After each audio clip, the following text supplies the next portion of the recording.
tudo bem? Aqui quem fala Faria esse blog. E aqui eu vim falar da história da Veiga, como prometido. Então vamos lá. A Veiga era um ovo de Valíria que demorou para chocar. Ela só foi chocar cento e lá antes da conquista. E depois da conquista, mano. Aí quando ela chocou, lá quando o Aegon era criancinha, né? Tinha uns 20 e poucos anos quando ele decidiu conquistar o Westeros. Ela lutou em muitas batalhas, mas deu duas participações que eu gostaria de citar para vocês, que são as mais importantes. A primeira que aconteceu um pouquinho antes, que foi desculpa pela tosse. Que foi a que aconteceu quando o Aegon decidiu controlar a casa Arryn. Ela mandou a Visenya, que era uma guerreira, e a Veiga, que também era uma guerreira, e lá. Aí ela chegou lá, pegou o dragão, segurou o menino nos colos, que gostava muito de dragão, e tipo, ela tava tratando super bem com o dragão, só que ela tava olhando meio com aquela cara de uma pessoa cínica pra mãe, dizendo, se você não aceitar, infelizmente a Veiga terá que tirar seu bebê. Claro que ela aceitou, meio que dando um sorrisinho. Aí, na maior inocência, o bebê sem entender nada, pediu, mãe, eu posso subir na Veiga pra voar um pouquinho com a tia Visenya? Aí ele foi lá e subiu. Aí, quando passa alguns meses, ela foi para uma batalha. Uma casa antecessora da casa Tyrell juntou-se com a casa Lannister de Lannisporto e foram atacar os Targaryens. Mas os três Meraxes, que era o segundo mais forte, o Balerion, que era o mais forte dos três, a Veiga, era a mais fraca. E nessa batalha os três se juntaram e tacaram fogo. Depois disso foram se passando as coisas. Aí vai pro ano 9, depois da conquista, quando o Aegon já era rei. Só que eles queriam, porque queriam conquistar Dorne, que não tinha se abaixado. Aí juntamente ela com o Aegon tentaram e queimaram todas as casas, menos a casa Martell, para dizer que os dorneses odiassem o Martell, mas o que adiantou foi que os dorneses ficassem mais próximos dos Martell.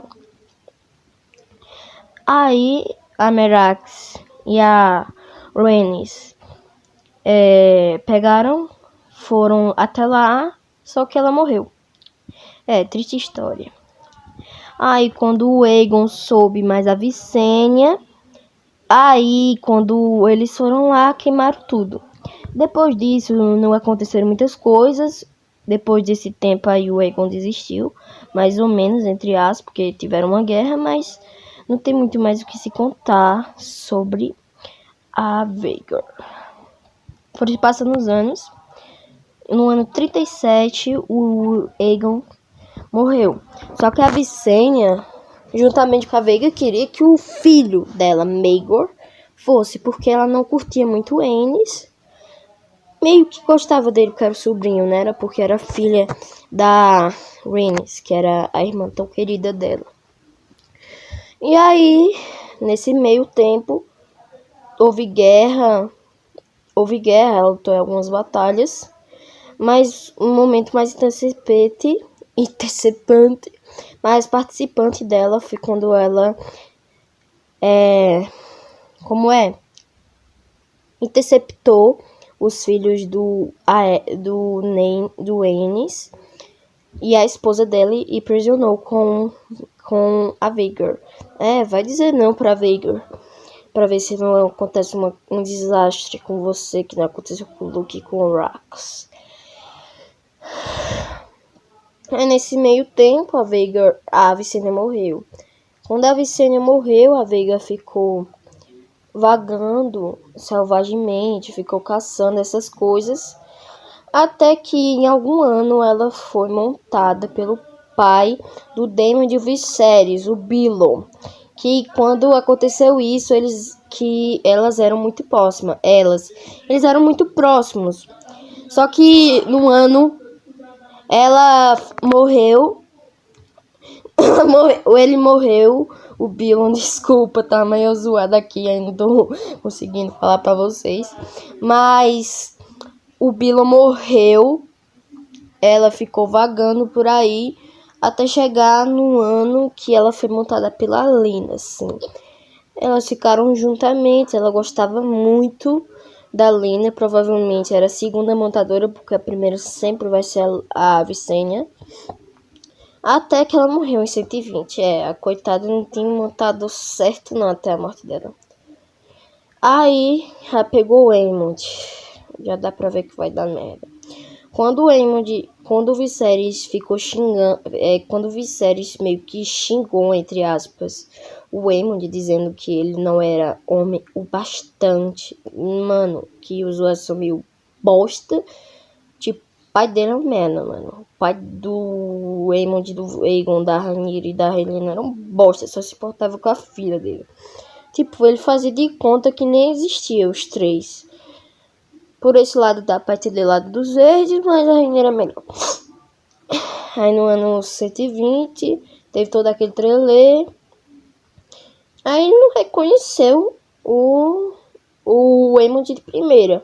Mas após ele ver a bravuricidade, após ele julgar o menino numa poça de dragão, com um menino de força, e correndo até a cela dele, sem nenhum medo, ela aceitou ele.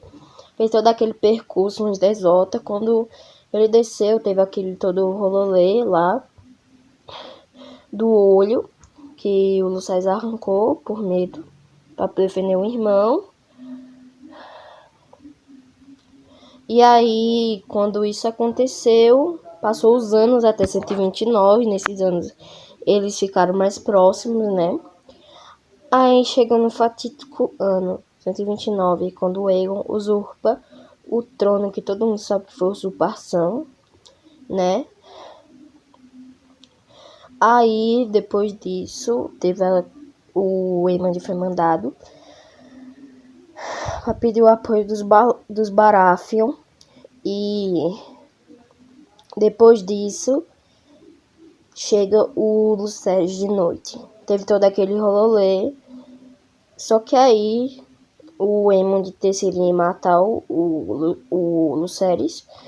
Não, gente, não vou contar da versão da série. Vou contar mais ou menos da versão dos livros, que é a que eu mais gosto. Aí depois disso, vocês já sabem o que acontece, né? O Aemond consegue matar o Lucerys. E depois disso ele volta pra casa e foi comemorado pelo Aegon, aquele filho da Aegon. Gente, desculpa aí por ter pausado o vídeo daquela vez antes de contar dessa parte, porque eu tava me sentindo um pouco mal. Aí eu tive que pausar, mas agora eu voltei com o vídeo, tá? E depois disso foram se acontecendo algumas coisas, até que chegou na batalha contra Meleys. Sempre não sei pronunciar o nome dela, mas eu acho que é Meleys. Muitas pessoas chamam de Meleys, mas eu gosto de chamar de Meleys. Acho bem bonito, Meleys. Aí, nesse ano, eles foram lutar só e deu na fatídica morte da Rhaenys e da Meleys. Meleys, acertei. Aí, depois disso, o Aegon ficou bastante ferido, a rainha estava morta. Só o Vhagar, que saiu sem nenhum ferimento, seu montador só saiu com algumas faíscas na armadura, com tipo um ferimento no braço. E depois disso, passaram um ano, eles batalharam em algumas batalhas. Só que chegou no momento que todo mundo gosta. Quando chega a batalha dele do Caraxes. O Aemond estava há um tempo à procura do Daemon. E aí o Daemon mandou uma mensagem pra ele ir pra lá. Quando ele chega lá, quem adivinha que não tava? Aí quando ele chega lá, adivinha? O Daemon não tava. Deu uma raiva no Aemond. Aí passou alguns meses de 130 até chegar em maio. Mais ou menos no dia 22, 23 por aí. Eu acho que foi em 22 de maio. Desculpa, eu não já faço que faz tempo que eu não leio Fogo e Sangue, mas eu acho que foi em 22 de maio. Quando ele chega lá, quem tava lá? O Daemon e o Caraxes. Aí eles ficam trocando insulto até que teve a batalha. O Caraxes se escondeu nas nuvens. E aí já sabe, né? Ele voltou nas nuvens e mordeu o pescoço da Veiga. Mas a Veiga conseguiu sair, teve lá uma explosão de chama. Só que agora o Caraxes se escondeu de novo nas nuvens, mas agora ele mordeu com toda a força dele e a Veiga não conseguiu. Mas como a cabeça da Veiga era muito, mas muito grande, conseguiu morder a asa do Caraxes, sim, muito alta.